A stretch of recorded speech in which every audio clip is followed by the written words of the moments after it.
Hi everyone! Did you know that the first Saturday of October is World Card Making Day? It's a perfect occasion to explore the possibilities of Creative Fabrica's studio to create your own custom greeting cards. To get started, set up your canvas by clicking on Create New Design. Choose any size you like and then press Create New Design again. Next, let's add a square shape in the middle of the canvas. This will be the base for your text later. To add some depth, duplicate the square and change its color to give it a shadow effect. Now it's time to personalize your card with some text. Add your message and play around with different fonts until you find the perfect one.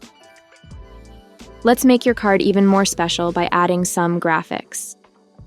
Studio has a wide selection of images and icons that are perfect for any occasion.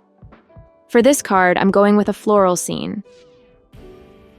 Once you're happy with your design, simply press share and download your creation. Now you can print it and share your personalized card with someone special. And there you have it, your very own customized card, made with love in Creative Fabrica's studio.